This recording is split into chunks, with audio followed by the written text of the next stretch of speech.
তুমি আল্লাহর রহমতের দরজায় কড়া নাড়ো। তিনিই তোমাকে এমন উৎস থেকে রিজিক দেবেন যা তুমি কল্পনাও করতে পারবে না। মাহির ভাই ছিলেন একজন ব্যবসায়ী।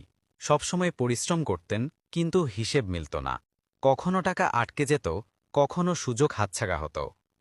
তিনি প্রায়ই বলতেন, পরিশ্রম করছি কিন্তু বরকত পাচ্ছি না। একদিন এক আলেম ৩টি আমল দিয়ে বললেন, রিজিক শুধু কাজের মাধ্যমে আসে না, বরং আল্লাহর নির্দিষ্ট কিছু আমলের মাধ্যমে রিজিকের দরজা খুলে। সেই দিন থেকেই মাহির ভাই ৩টি নতুন আমল শুরু করলেন। মাত্র ২১ দিনের মধ্যেই তার জীবনে অদ্ভুত পরিবর্তন আসে। প্রথম আমলটি হচ্ছে, প্রতিদিন ফজরের নামাজের পর ৩০৩ বার ইয়া রাজ্জাক পড়ুন। পড়ার সময় মনে রাখবেন, আপনি কেবল আল্লাহর কাছেই চাচ্ছেন। প্রতিদিনের দোয়া শেষে এই নাম উচ্চারণ করুন।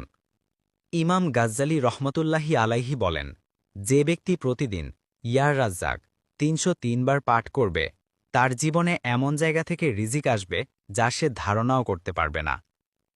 দ্বিতীয় আমলটি হচ্ছে, সকাল সন্ধ্যায় সূরা তালাকের ২-৩ নম্বর আয়াত ১১ বার পাঠ করা। ওয়ামাইয়াত্তাকিল্লাহা ইয়াজআল লাহু মাখরাজান ওয়ায়ারযুকহু মিন হাইসু লা ইয়াহতাসিব।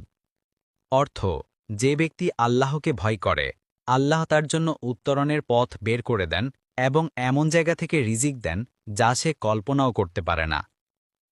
তৃতীয় আমলটি হচ্ছে, নবী দাউদ আলাইহিসসালামের দোয়া, আল্লাহুম্মার জুকনি রিজকান তয়্যিবাও ওয়া ওয়াসিয়া মিন গৈরি তাআবিন ওয়ালা নাসাবিন।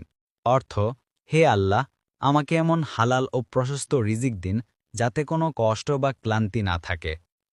জোহর ও ইশার নামাজের পর ৩ বার করে পড়বেন। যে কোনো ব্যবসা শুরু করার আগে বা চাকরির ইন্টারভিউয়ের আগে যতটুকু সম্ভব পড়বেন। এই ৩ আমল নিয়মিত করার মাধ্যমে হারানো সুযোগ ও আটকে থাকা রিজিক ফিরে আসে। আয় বাড়ে, কিন্তু খরচে বরকত আসে।